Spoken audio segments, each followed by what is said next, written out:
4 drivers, 2 cars, 1 goal: to win.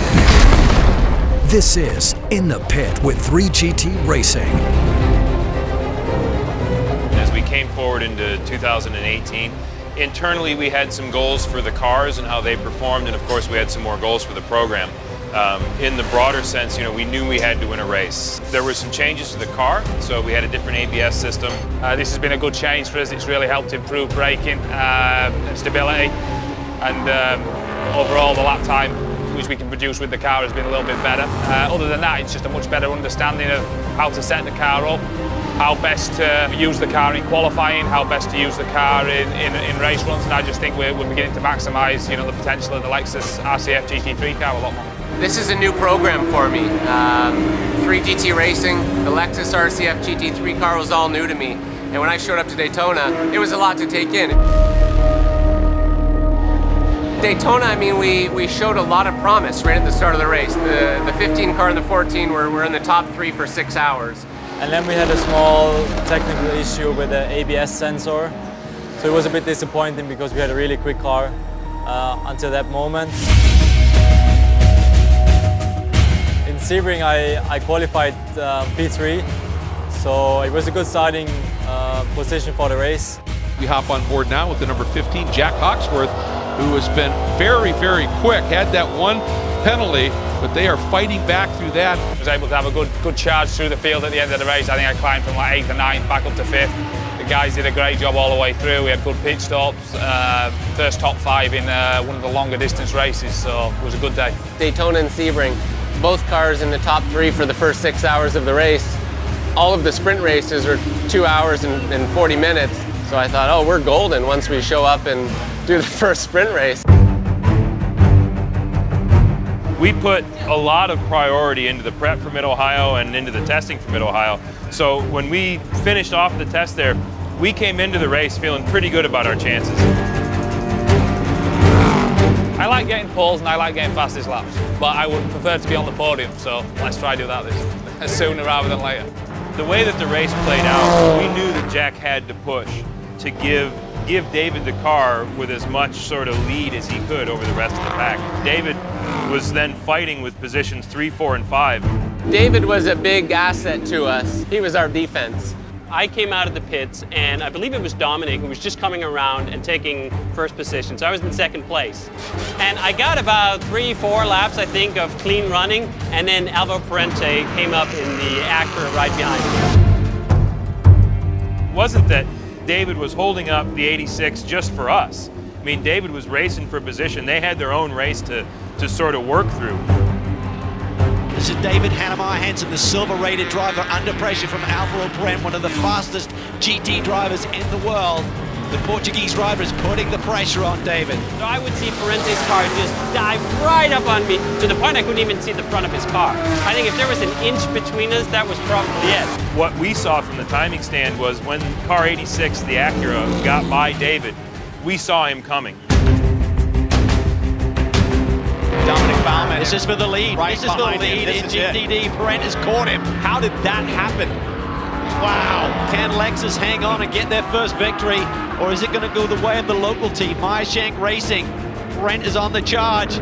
Baumann's in trouble. He's sliding that car through the keyhole there. The worst lap for us was the last lap because he was really on my bumper.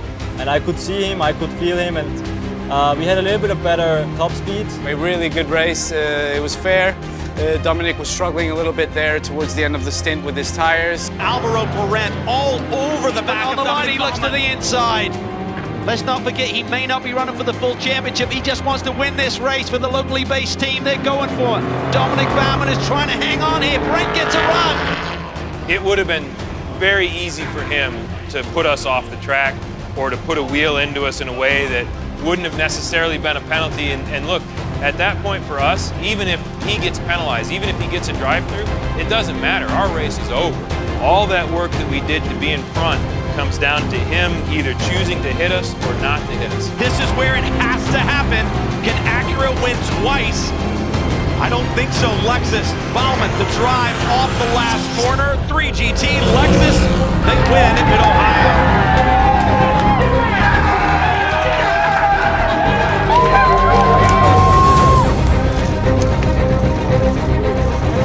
just a great day and a great weekend for everyone involved, and released some pressure. You know, I don't think we ever doubted that the win would come, but until it happens, you still don't have a win. And there's a huge difference. It's just one win, but there's an enormous difference between 0 and 1 in this case. There are programs, there's factories, there's teams that have been in this space competing hammer and tongs for years, in some cases decades. So a new program to be able to bridge the gap and then put a car on the top step of the podium, it's difficult to be overly exaggerating that achievement because it's that significant. We take a lot of pride in being in front of Porsche and being in front of Ferrari and the teams and brands that have been in this sport for a really long time.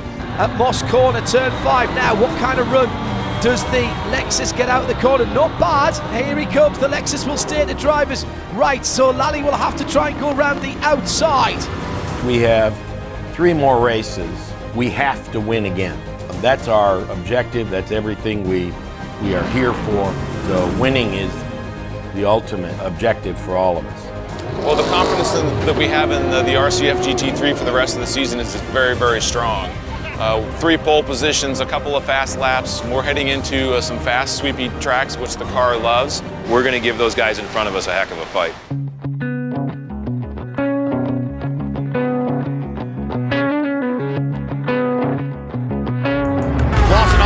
In the Acura, Aschenbach off, and who's going to go to the point? It's the 33, Jerome Bleakmolen. Now he gets turned, Baumann to the front.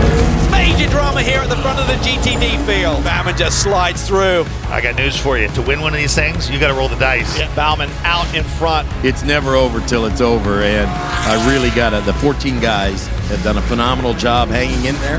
This kind of racing is what you and I used to do, and it's the best. White flag out. Baumann to the inside. He's going to try to block down here at the end. Can she stay there? She's going to have him. Wheel to wheel in the braking zone. The Acura has been spectacular on the brakes. She'll take it in as far as she can. Tries to stay side by side. No, Patrick Long right there as well. Catherine Legg trying to hold on. Patrick Long right behind him. Puts it in as they head down towards Hog Pen. Does he hold the position? She's going to get the run off the corner. No. Baumann will win at VIR and take win number 2 for Lexus.